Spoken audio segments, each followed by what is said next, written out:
very sure. Very sure. Oh, hallelujah. Very sure. Oh, bless your name. Who's children's church today? Who has it? You have it? We're praying for you. We're praying for you. He's great with it, but we're praying for him. Our visitors, God bless you. So everybody who's here, God bless you. Brother DeMar. Yeah.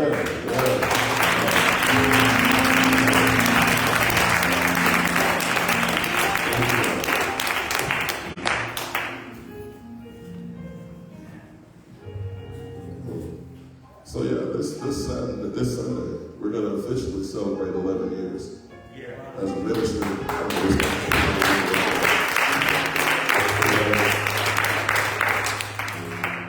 This has not been easy. It has not been easy. We've seen heartbreak. We've seen some tears. We've seen some frustration. But through it all, God has been good at it. He's been good to us. He's been really good to us. 11 years of serving, not just you all, but serving the city, serving this county, serving this region. God has been good to us. God has been good to us. I don't like to use the word pride when it comes to ministry, but I get excited about the fact that we have never been a church that just had church. We were bigger than praise breaks and all that kind of stuff. We actually left here on Sunday and went out there on Monday. And we just let God move in the marketplace, in the workplace, in the community, and everywhere else. And as we prepare to go to year number 12, I'm just going to ask that we keep that same energy. Amen. Just say, keep that same energy. I love how God is sending extensions of our leadership team, because some of us have been tired, some of us have had to slow down a little bit, and God says, I'm renewing strength. I'm renewing strength. And sometimes you renew strength by sending help that's coming along the way.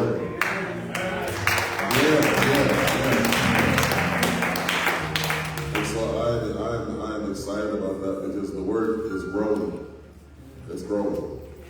As we go deeper, He's stretching us even wider. So we're going to need all hands on deck. Tell somebody, all hands on deck. All hands on deck. All right, let's go to Colossians 3. And I promise you, Brother DeMar and I didn't speak last night. And he almost like, well, what else I'm going to preach Jesus? But we got it. Colossians 3, we're going to go to verse 1. And,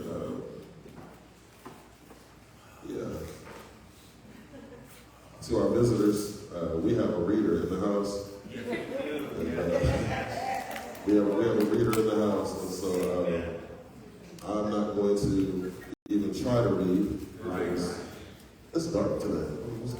But it's okay. But Sister Janetta, can you find Colossians chapter 3? Let's start at verse. She said, hold on here. Amen. She's going to get there. While she's finding it, I'm just going to give you a little recap. Paul was writing this letter to this church in Colossus, because their church had gotten kind of immoral. They started to interact with paganism, interact with society's moralism. And before we judge them, I think Paul would write a letter to the church in 2023 as well, because the church has kind of got a little bit sidetracked a little bit. We're kind of influenced by the world as opposed to us influencing the world. The believers there, they were instructed by Paul to stop taking cues from society. And again, if we can take the emphasis off of that church and put it on the body of Christ now, Paul is saying, stop taking cues from society. He told the church in Rome, Romans 12 and 2, don't copy the customs of the world and the behaviors of the world. He said, like God, renew your mind by changing the way you think. Paul is saying to the church today, don't let the society and the culture lead you. Let us lead the culture. Then he urged them, he says, I want you to take your cues from above. You'll hear it in a minute. He says, take your cues from above. Set your sights on things above and take your cues from things above. Set your sights on heaven and on the kingdom of God. Let the Holy Spirit give you the cues on how you should live, as opposed to setting your sights and your thoughts on Facebook and on MTV. Is MTV still a thing, or I'm just old? Okay, MTV, BET. I don't even know what's on TV anymore, so I'm sorry. I don't even used to watch videos. So I mean, but he said, set your sights, set your emotions, set your emotional compass on things above, not things of this world. Because when your emotional compass can be moved by the things of this world, you'll never be happy. If you allow the world to take your emotional compass left or right, north or south, you will never find joy, never find peace. Because I don't know if you've noticed, but even when you turn on the news, very seldom do they report anything positive. It's always, it's always something negative. Even here in Desert Hot Springs, the last few years, we've had the highest GPA valedictorians in Coachella Valley. But when it comes to reporting about the high school, they don't report about the academics, they jump straight to the crime. There's never anything positive that goes out there. And so if you set your moral compass based off what the culture is feeding you, you'll never find joy. He says then, I'm almost there, sister, I'm almost there. He said, so this culture that's below, the above culture is the Spirit of God, it's the kingdom of God. He says, but y'all are operating with this below culture, this beneath culture. Tell somebody you might be operating beneath your culture.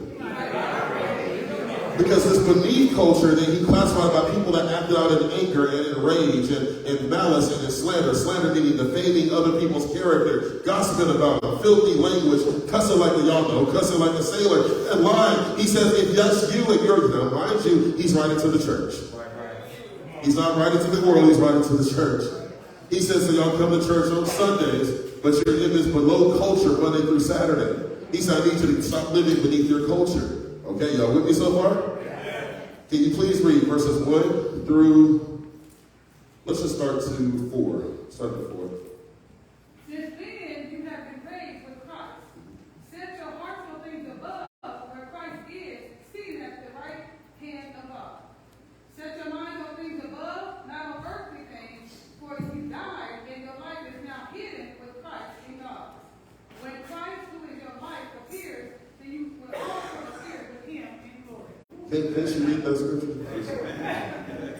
She hit that win. I just like that. Okay, park right there. I'll be right back. So you can sit down and these. I'll be right back. I promise I'll come right back. He says, since you are now raised with Christ, he's talking to this church in Colossus, this body of new believers, this body of believers who are now raised with Christ. They're now raised with Christ. And look at Colossians 2, go back to chapter, in verse 12, he says, for you were buried with Christ when you were baptized in the Holy Spirit. And with him you are raised to new life because you trust in the mighty power of God who raised Christ from the dead. He says, listen, before you met Christ, you were living this way. Now that you're with Christ, you got saved, the Holy Spirit has now baptized you, immersed you in his Spirit. You've been baptized in the Spirit of the Holy Spirit, and now you're raised up to new life. That's what a baptism is, a water baptism. We put people in water, we lower them down, and we raise them up to new life. You understand what I'm saying? That when we get saved, the Holy Spirit does the same thing to us. Once we get saved, the Holy Spirit now, his Spirit immerses us, puts us under his water, and raises us up to new life. Paul says now that you're raised to new life, there's some things that you have to kind of, culturally get together, right? He said, I want you to set your affections, set your emotions on things that are above, that are things, not on things on this earth. Now, how do you do that? What does it look like? He said in Philippians 4, I don't think I've apprehended all these things, but one thing I do know, I press forward toward the mark of the prize in Christ Jesus. What he was saying is, I want you to set your sights on the finish line. What I love about that analogy in that scripture is what he's saying is, listen, even though you've messed up, you don't have to look below you, look above you. Even though you have struggles, you don't have to look beneath you, you can look above you. Anybody in here can tell the truth about yourself and say, look, I ain't always got it right, I ain't always had it together, but I understand that when I do mess up, as dirty as I am, I can look above me, look directly to my Father, and he's waiting to take my dirty, filthy self. Paul was saying, look, just because you're in the dirt don't mean you have to stay dirty. Yeah. Just because you lay down in the dirt, I mean you got to sleep in it. You can get up and get out of that stuff. He says, look, keep your mind focused in. We always say, keep your mind on things eternal. It's so deep. It don't have to be that deep. Yes, sir. Yeah, just focus on heaven, baby. But I'm living on earth now. Yes, I want to get to heaven, but I'm living on earth now. So how do I set my mind on things above the earth now while I'm in this fleshly walk on the earth? What Paul just said, forget about the past and move forward. Somebody here is struggling with past mistakes. Baby, look, your past can't chase you down. Because David said in Psalm 23, surely goodness and mercy shall follow me all the days of my life. For your past to get to you, they got to go through them two sisters, goodness and mercy. And trust me, they won't goodness and mercy. Okay, all right, y'all with me? We okay so far? All right, okay. Let me help myself with that real quick. To the person that struggled in the past, okay, I hear you. Goodness and mercy shall follow me all the days of my life. To get to me, you got to go through goodness and mercy. If you read Psalm 23 from the Hebrew dialect, it says that goodness and mercy shall chase me down with violent intent.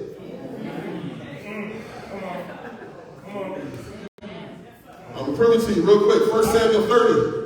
When David lost all his stuff, his wife and his man's wife and children, all their stuff, David went to God and said, listen, shall I go pursue? God said, yes, you shall pursue, and you shall recover all. The word pursue says you should chase them down with violent intent. And we all know how violent David was.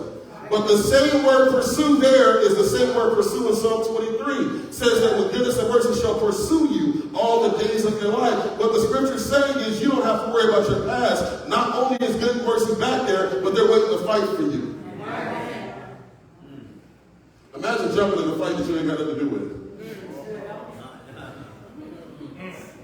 Some of us got beat down jumping in something that had nothing to do with us. So he says, I want you to set your mind on things above, since you're now this new creation, race in your life. Okay, I can do that. Well, how do I do it? Verse 4, please. She read it. When Christ, who is your life, appears, then you also appear with him in glory. Verse 5 through 7. Put to death, therefore, whatever belongs to your earthly nature, sexual immorality, impurity, lust, even desire to greed, which is adultery. Verse 6. Because of this, the wrath of God is coming. You used to walk in these ways in the life you once lived. Thank you. That's verse 7. Pause. He says, so this is how you do it. I want you to mortify. King James Version says, mortify the members of your flesh. Other translations, I want you to put to death the parts of your body that lead you to do these certain things. Now, I'm not going to pick on nobody's sin. If it hits you, it hits you. If it don't, it don't. But I think we're going to get somewhere. He says, look, fornication, uncleanliness, passion, evil desire, covetousness, which is idolatry. He says those things, those are the things, because of those things, the wrath of God is coming. Y'all hear what I'm saying? It ain't just sex, drugs, and rock and roll. It said covetousness as well. What covetousness means is you want what somebody else has. You're so jealous about what they got that you refuse to seek God about you getting your own. You plot to get theirs.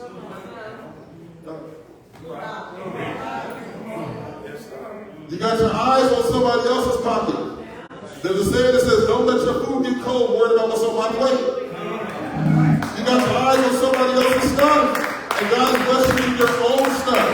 And instead of going to God saying, well, I thank you for my stuff, you hate me saying, God, why can't I have that stuff? What the word says is that's idolatry, meaning you put their stuff before your relationship with God. Am I helping anybody? You're going to be happy with what you got. I'm trying to tell you. Be grateful for what you have. Be grateful for what you have. Because there's people out there that wish they had the little that you have. All right? Okay. Here it is, you Max, you ain't got no red bottoms. And somebody else out there barefoot. If you want some red bottoms that bad, Lowe's got to sell them paint. Go down to Lowe's, get you the Lowe's brand. It's guaranteed, though, not to wear out for 4 years. You can have red bottoms for the next 4 years. I almost bought my wife a pair of red bottoms one time. I was like, oh, well, they got red bottoms. They look nice. So I went to, I said, who makes the red bottoms? And they said, Christian Louboutin. Is that the name? So I typed in Christian Louboutin.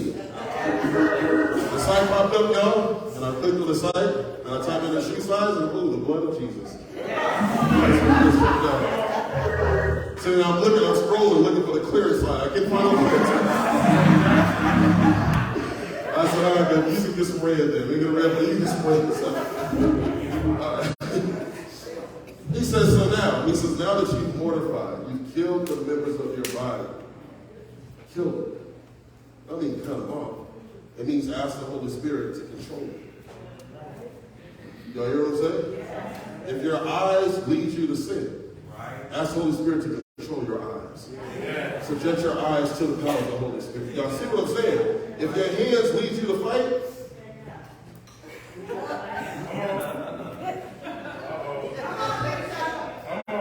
Stop looking at me. The hands lead you to fight. Submit your hands to the power of the Holy Spirit. Mortify means kill the carnality in those members of your body and yield them over to the Holy Spirit. If your mouth causes you to gossip gossip just uncontrollably, and you know you should be gossiping that way, submit your tongue to the power of the Holy Spirit. And watch God take that lying, gossiping tongue and form it into a tongue that only wants to praise and glorify Him. Are you with me so far? So part of the reason why we fail is because we don't submit our bodies. He says, look, lay your bodies down at the altar as a living sacrifice. What that means is, Romans 12, what that means is, take your body voluntarily, lay it at the altar, let God burn up anything that should be sacrificed for His glory, which may mean our mouths, our fists, our eyes. Yeah, okay. Can you read the next, three verses? Please, thank you. I think so. Okay. Yes, sir. Maybe not. Yeah, 8, 9, 10, yes. But now you must also rid yourselves of all such things as these: anger, rage, malice, slander, and filthy language from your lips. Wait, stop. Amen. Whew. She said, rid yourselves. One text says, put it off. Take it off. Do you not know that whatever we speak, whatever we walk in, it's not just a habit, it's something that we have on us. Y'all not hear what I'm saying? You can't go to a casino and not come out smelling like smoke. Yeah. Listen, we don't gamble, we don't smoke, but we do go to concerts. And I'll never forget it, we were just such an entertainer, and all the comedians, they were hilarious, they were funny. Wife and I, we laughing and all that kind of stuff, and cigarette smoke is passing on by us, and then somebody, 2 rows up, decided to light a joint in the place. I'm like, whoa! Y'all doing a reefer, something? Okay. So we leave out of there. And I didn't even smell our clothes, but I can guarantee you that if we walk somewhere else, they would have said, you've been around some smokers. You've been around some weed smoke. Y'all see what I'm saying? Okay, all right. Okay, so I'm just going to help you real quick. All right. So he says, put it off. Meaning whatever you've been around that's put something on you, put it off. It takes an intentional act for you to take that stuff off. I'm going to help somebody real quick. Y'all know that I love the gym. That's my hideout. That's my hideout. That's the place where I can go, where I can just get peace when I put on the big headphones. Nobody bothers me. Y'all know I love it. But before I walk in the house or leave the gym, I got to put that stuff off of me.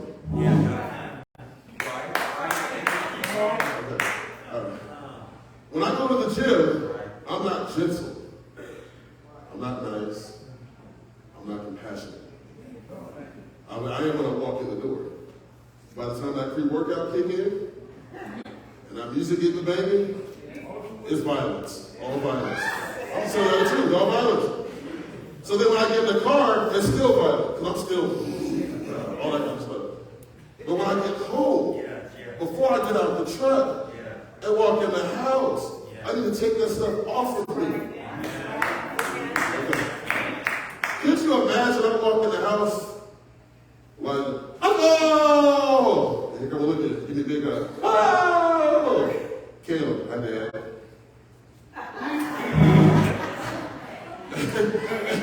And my wife, how was your day? Man, I didn't take that off of me? Okay. Everybody knew that night. And so what he's saying is, it's not just a habit, it's something like clothing that's on you. He says, so get rid of, what are the things you get rid of? Get rid of anger. Somebody's mad all the time. Rage. Wait, hold on, so mad all the time. Ain't nothing wrong with you, you just wear an anger t-shirt every day. Ain't nobody offends you, anybody bothers you, you wake up looking and wish somebody would. Good morning. What up? How you doing there? What's happening? You know we do. The next one. Rage, rage, rage, rage, rage. If you don't know if you have rage or not, try to leave the hospital at 7:45 in the morning.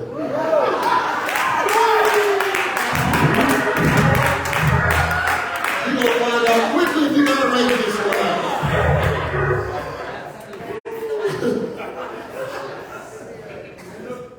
No more need to be said. Don't know. Okay, next one. Malice. Malice. Somebody say violence. You always want to escalate it to 10. All she did was step on your shoe. And she said, I'm sorry. You got to be sorry.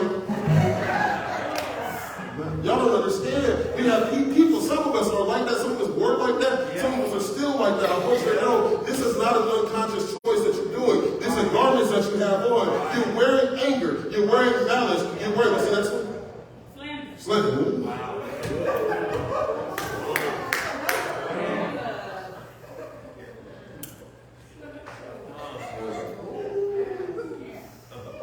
You know, slander can actually be true as well. It could be. A working definition for the life of slander is speaking somebody's business you ain't got no business speaking. If they didn't share it with you, why are you sharing it with others? I've come to the point where I like to say now, it's not a secret, it's none of your business. So why are you sharing something about me that I never shared with you? Y'all know we good at that in the church. I promise you. Look, my last name is Shepherd. I know that, and I know this. When we leave church, somebody from today's service is going to go home and call somebody else and say, did you see Sister So-and-so, our brother So-and-so praising God? Oh, yeah, they really praise. Yeah, they need to be praising because I heard.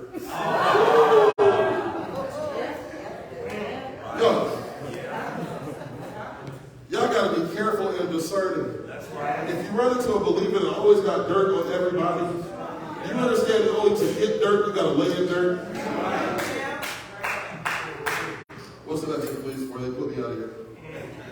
Filthy language from your lips. That's the one right there. I don't gossip. I mind the business that pays me. I don't slander nobody. I ain't got time to be fighting. I'm too cute to be throwing hands. You're not going to mess up all this. But I cuss like I'm one of the kings of comedy. Here we go. Now we're walking. Now we're walking.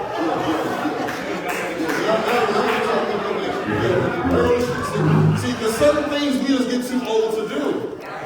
I'm 65 with bad knees. I can't drop it like it's hot no more. I can't do that no more. I got lung issues. I can't smoke like a train no more.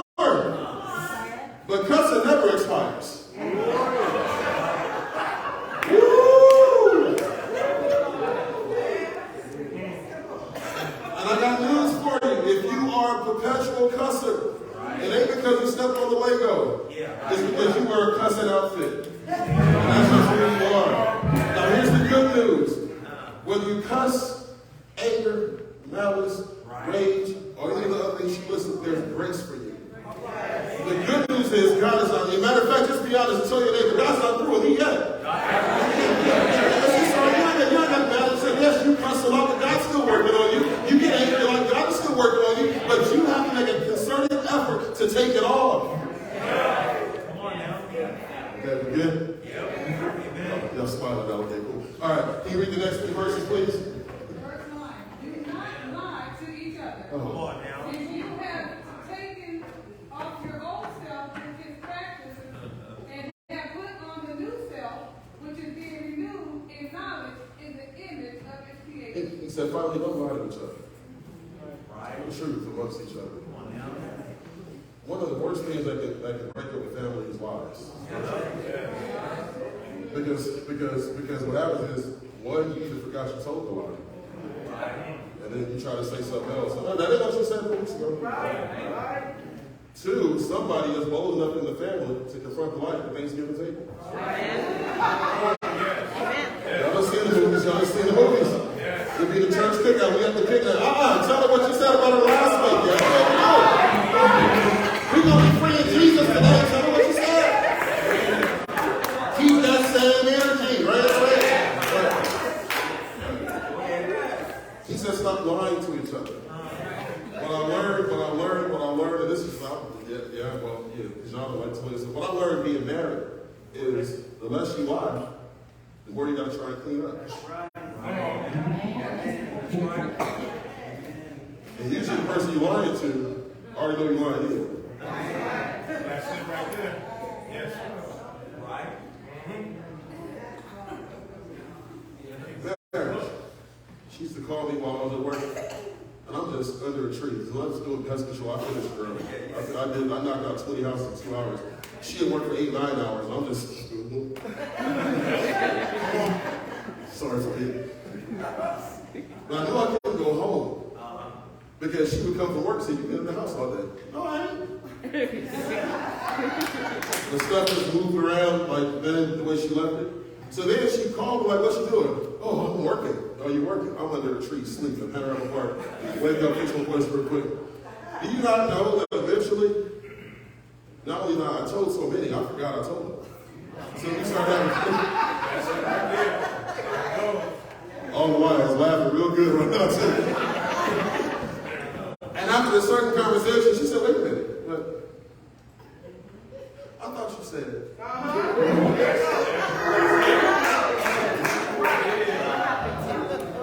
And then after I'm caught, I don't know what to say. She said, bless the Lord and walk off. I'm like, oh, here's the thing about lying to each other. Lying to each other. In ministry, in church, as the body of Christ, we are called to be community, which requires us to be vulnerable with each other. Right. The worst thing you can do is lie to somebody you show their vulnerability to. So he said, stop lying to each other. That's what the world does. The world lies to each other because they don't know you, they don't care about you. Politicians, if you look at the political spectrum, and you look what's happening at the high level of politics, you see, you said that you would do this for us. I need to vote. Athletes, they lie to us. They make us think it's one thing and it's really another thing. That's the world system. But in the church, if there's anywhere you can find genuine love, it should be here. Right.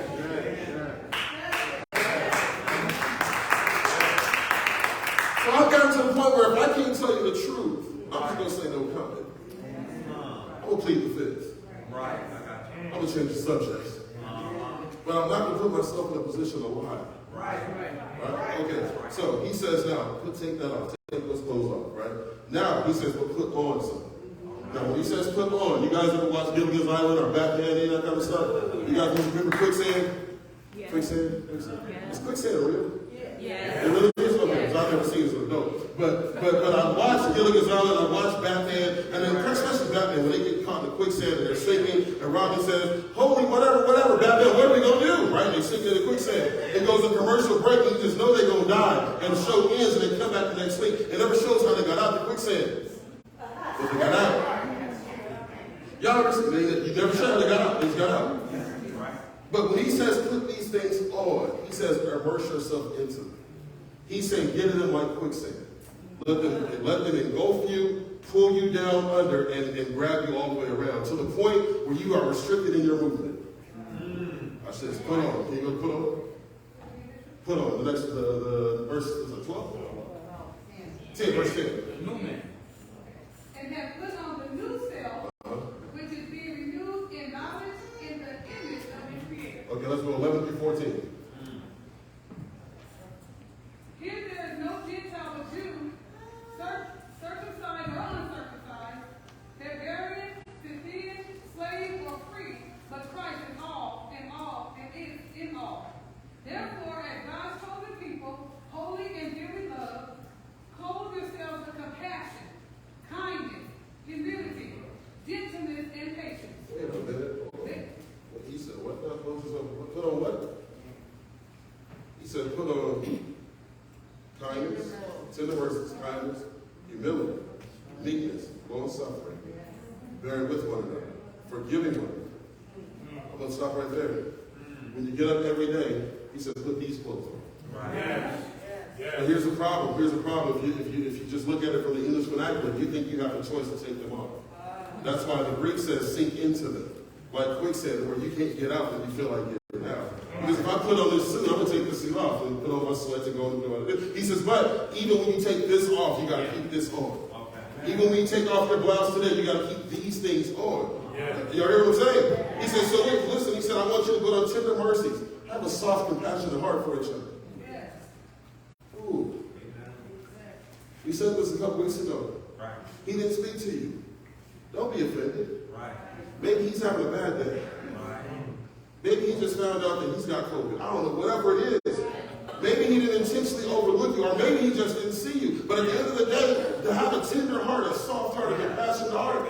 One thing about children, as Brother DeMar brought up, children have a soft, palatable heart. Yeah. I've noticed from working recess duty with Caitlin and her friends all the way to 5th grade. Yeah. She come home and it's in 3rd grade. Ooh, I can't stand that girl. Okay, baby, it'll be all right. Ooh, she get on my nerves. By the time I get there Friday, they friends again. Right. What just happened here? They have a soft heart. Yeah. Jesus said, unless you come to me as a child, you ain't going to see me. Somebody say soft-hearted. And then he says, put on kindness. What's wrong with smiling every now and then? What's wrong with saying, have a great day?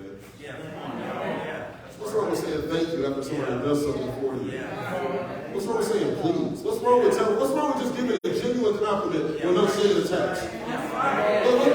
What's wrong with it?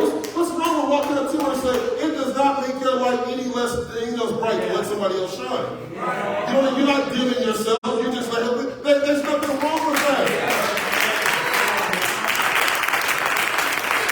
It's okay to tell somebody you look good today. It's okay to say, girl, you really sung that song today. It's okay. Somebody in the world told us that if I celebrate you, that means I have to diminish me. Oh, I'm going to celebrate you and be fabulous at the same time. I'm going to say, yo, look good today. Y'all look so beautiful. Walk up. You look good too, Chef. Go on with your face. All right. He says humility and meekness. Now, there's a difference here. Humility is how you view yourself. Meekness is how you view others. All right? So humility says that how I view myself, I don't think I'm greater than anybody else. I don't think I'm greater than God himself. Meekness looks at you and says, I don't care how low you look on the outside, I see you on my level. We are all one in Christ Jesus. And so what I found out in the church is we got humility, but we don't have meekness. So humility without meekness is really false humility. I'm going to say it again. Humility without meekness is really false humility. Because humility says, I ain't all that. Meekness says, you are all that. Bear with one another, forgiving one another. If anyone has a complaint against you, even as Christ forgave you. And he says, listen, and amongst this group, y'all forgive each other.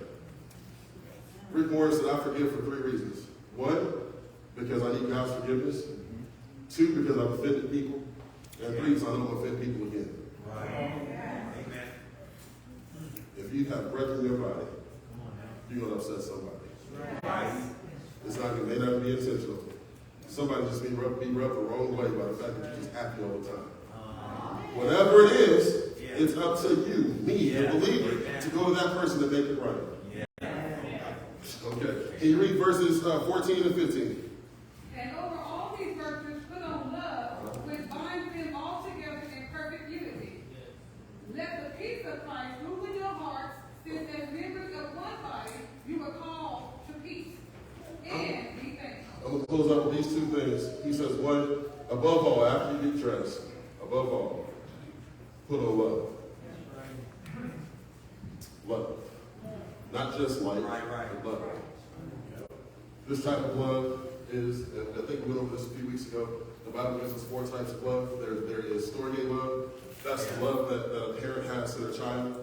There's phileo love, Philadelphia, brother, city, brother love. That's that we have brother to brother, sister to sister. I love my siblings, right? Y'all know that. There's eros love. That's that romantic love. That's the love that if you're married, or if you want to marry, read Song of Solomon. They'll show you what eros love is all about. But then there's agape love. That's the love that Christ has. That's the love that gives and sacrifices. That's the love that's willing to die for somebody else. He said, love, be willing to die for each other. And it may not have to be a physical death. It won't have to be a physical death. He's already taking care of that. But die to your will for somebody else. One thing about I challenge the musicians when we're all musicians from the same type of musical style. We like funk and R&B, right? And jazz. Every once in a while, Elder Ferber brings a song that's boring. No, I'm serious. The words are powerful. But he's like, can we put some Red Rooster on this? Some Lars or something? Can we put some flavor on this? And normally we do. We're going to flavor it up. We're going to flavor it up. And then last Thursday, the Lord convicted me. He said, this is the angel of the house for the sound of the house. That's right. What she presents is for the house directly for me. Right. How dare you put seasoning on what I gave her? As if I can't cook for myself. And I said, wow. I said, okay. So we back there playing that song. I said, cut out all the extra. Yeah, right. All that, cut it all out. We can keep it real. Did I say it? So let's cut it all out. Let's keep it real soft, real smooth. Yeah. Result, what happened this morning? As musicians, and we have a tendency to want to put our creative touch on everything. And there are certain things that God says, I don't need your help.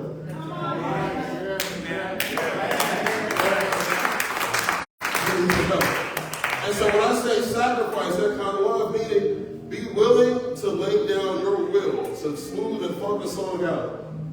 Die to that for the sake of a move of the Holy Spirit on Sunday morning. That's the love that he's talking about. That's what he's talking about, right? So finally he says, let the peace of God be your hearts. We're done, Sister. Thank you. Can we give her a hand for reading that? I'm not easy to work with, I know that. But he said, let the peace of God rule your heart. This is what I love because he says, let it rule your heart, then he showed how it will know the peace of God rules your heart. Y'all ready? Verse 16 says, let the word of Christ dwell in you richly and wisdom, teaching and admonishing one another in psalms and hymns and spiritual songs. He said, if the peace of God rules your heart, show it by teaching each other the rich word of God through song. Somebody say, sing a new song to the Lord. Let the whole earth, not just the praise team, sing to the Lord. Sing to the Lord, praise his name, each day proclaim the good news that he saves. What this scripture is saying.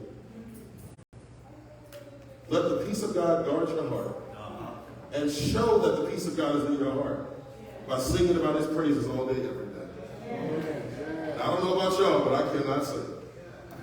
I'm gifted musically, but I'm not gifted vocally. If I start singing right now, I'm going to ruin everything the Holy Spirit has done so far. But what I do know is being able to sing is not a prerequisite to praise his name. Being able to sing is not a qualifier. What I do know is God is not looking at the skill of your voice more than he's looking at the tone of your heart.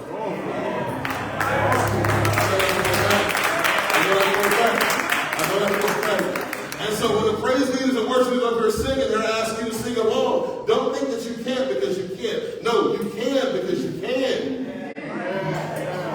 Because he's giving you breath in your body, more blood running through your veins, and a command to sing praises to him every day, all day. That's the way people know that you know the Lord. Do you not know that nobody's convinced you know God by how many scriptures you know? I graduated with a master's degree with a brother. The valedictorian of our class was a Muslim. He really came to school just to use his dissertation in his doctorate program to write against the Christian faith as opposed to the Islamic faith. So he knows scripture, but he don't know God. We got a lot of people in the church that know scripture, but don't know the author. They can tell you who wrote it, but they don't know the author at all. And so he's saying, John 13:35, they'll know that you have love, that you love one another. They'll know that you are disciples, you have love one for another. What he's saying is, they will know that you're my disciple, that you have love one for another. Paul says you can prove that love by greeting each other with songs.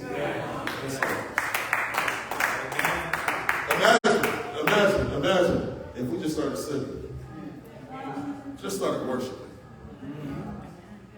Just started, one time we did communion and Elder Tinker, I thought he wrote a song. I didn't realize he was up here singing a song. He just opened the song, he started singing. The music was playing, he started singing the words that were in the song. I said, wait a minute, that's what song is singing.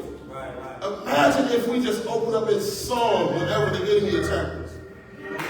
Imagine we just open up, I'm serious.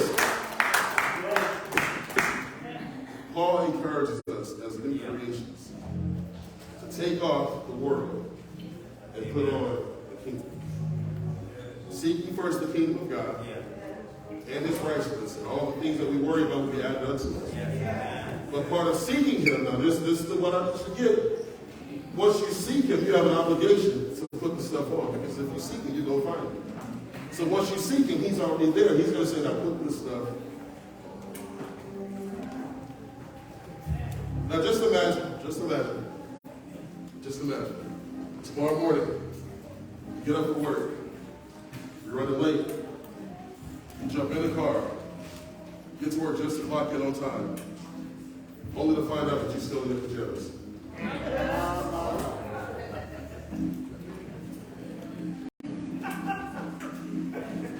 Shame, embarrassment, frustration, inconvenience. point where we know I wouldn't dare leave the house without getting dressed. But for some of us, we take our clothes off the night before. Because we know that tomorrow I don't want to waste time looking for something to wear. Imagine if we had that same approach with the clothing we're supposed to put on spiritually. Before I go to bed, let me lay out my whole outfit. Y'all know the first day of school how we did it. First day of school, you get that whole outfit out on the bed. And you put the shoes on the bottom. Ooh, I'm going to take the bed. Imagine if every night when we went to bed, we laid out that compassion, that tender heart, that forgiving heart, that love. To the point where we get up the next morning, all we can do is just get up and put it on. I challenge us this week to get dressed before we leave the house. Get dressed before we leave the house. Get dressed before we leave the house. I just have one appeal. One, people dealing with anger issues. The Lord laid on my heart anger issues this morning. Those weeds are back at the house again. Because we got Hurricane Shaquita came this spring. And so now, Brother Sal, I said, I ain't doing it. I ain't going out there for 2 hours and messing up my shoulder no more. I'm doing 10 minutes at a time every night. So for 10 minutes, I'll go out there, go in the house. You'll see squares and squares being picked up and pulled apart and stuff. I'll be there about 3 weeks, but it's okay. What I noticed yesterday, Tinker, I went with the hoe, and it wouldn't come up. I said, all right, well, I gotta go pick it up. You know, when you pick up a weed, you gotta pick it up slow. Pick it up too fast, it'll just break off. Pick it up slow, you'll get the base extra texture. You know what I'm talking about? Do y'all know that I went to pick up that root, wrap my hand around that, pull it up slow. And I started pulling, I started noticing it was connected to several other roots. I said, ain't this something? So I'm pulling up slow. By the time I got over here, I pulled up 5 different weeds just from one that was connected to all of them. Anger issues. The writer of Hebrews says, be careful that none of us get the root of bitterness. The root of bitterness is so nasty. Because from bitterness comes anger, comes frustration, comes disappointment, comes depression. That one root connected to 4 or 5 other roots. Yes. And here it is, you're trying to get treated with depression. But the root cause of it is bitterness. There's no medication for bitterness. Only the Holy Ghost can do that.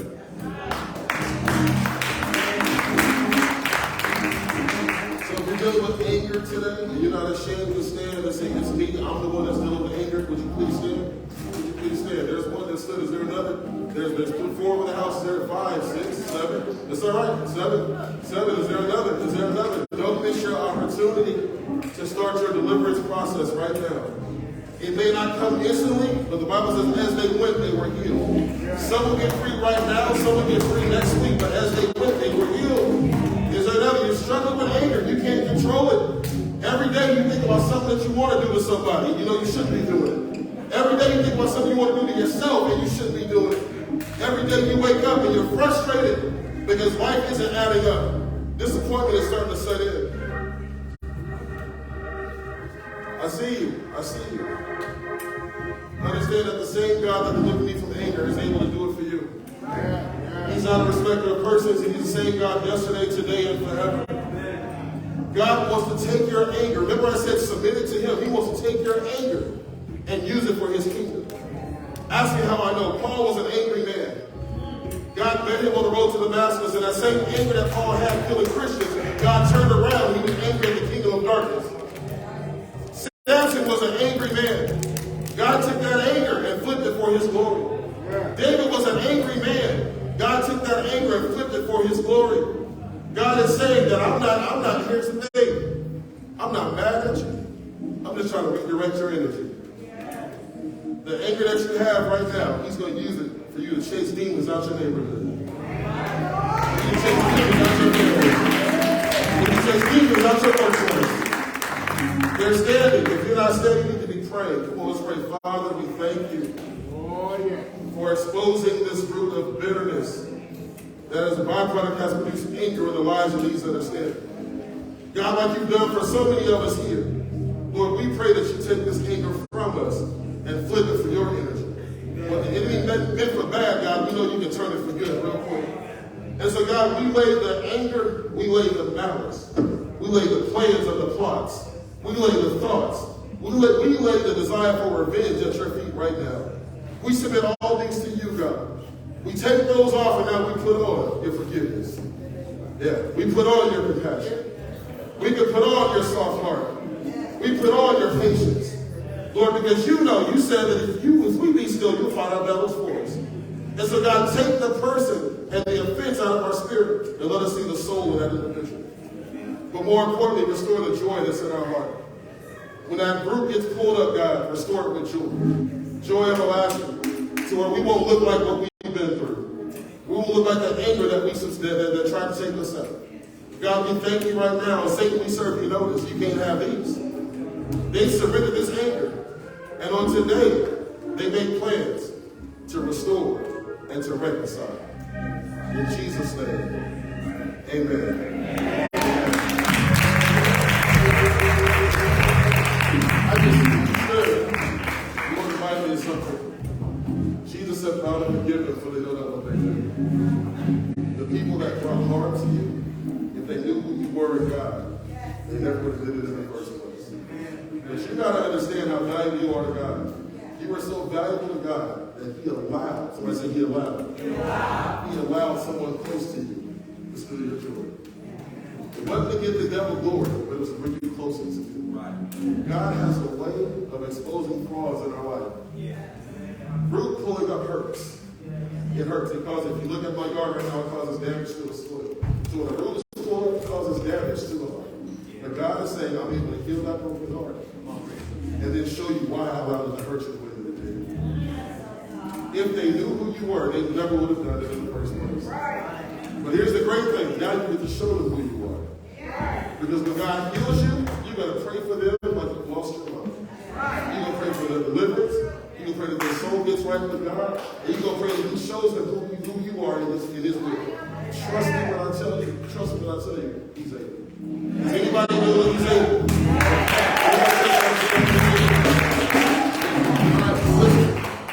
You need to be saved. Why do I need to be saved? I need to be saved from the kingdom of darkness. I need to be saved into the family of God. I need to be saved for eternity. It's now, do it again, 12:29. If you were to come back at 12:30, the Bible says that in a moment, in a twinkling of an eye, there'll be a trumpet that sounds.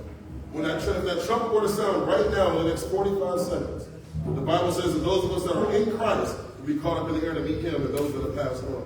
But those of us that are not saved will be left behind. So in the next 45 seconds, if that trumpet were to sound, are you sure that you wouldn't still be sitting in this pew wondering where everybody went? If you're not sure, then you need to be saved tonight. Saved does not mean that you're going to be perfect. Doesn't mean you're going to get it right all the time. What it does mean is you're going to put your mind on things above and not hang out on things below. So if you need to be saved, no judgment here. We just want to celebrate you. If you would raise your hand, we'll come to you. Is there? We got one. We have one. We have one.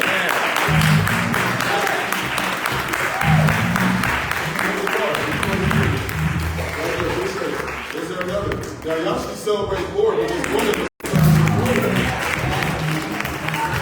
Is there another? Is there another? Is there another that needs to be saved on today? We just want to celebrate with you. All right, what am I saying? All right, so listen. Since we're saved, while we're on earth, we have a responsibility to be an example of who Christ is. Since we're saved, while we're being that example, we're looking forward to hearing that trumpet sound. Because soon and very soon, we're going to go and meet. Right? We're going to be all right? All right, let's give God a hand praise.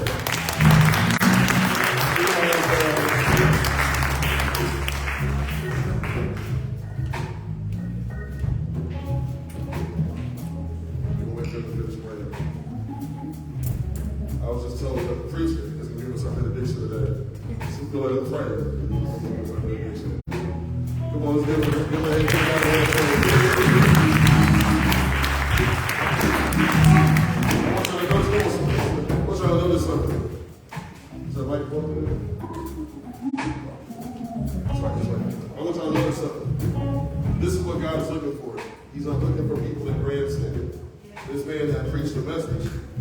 5 minutes later, he was holding the offering basket.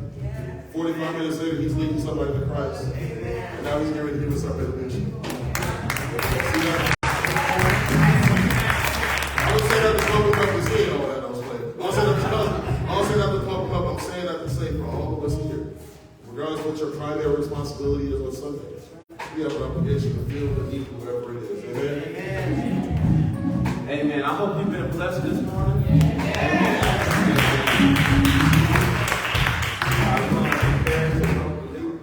We're going to prepare to be dismissed. Let us go to the Lord in prayer. Dear Heavenly Father, thank you, Lord, for this time of blessing to our hearts. Pray that we go throughout the week, that you bless us, Lord, that we have opportunity, that we expand your kingdom, put our mind on things that are above and not on beneath. So Heavenly Father, watch over us, keep us throughout the week until we see each other again. May the Lord bless you and keep you. Make the Lord make his face to shine on you and be gracious to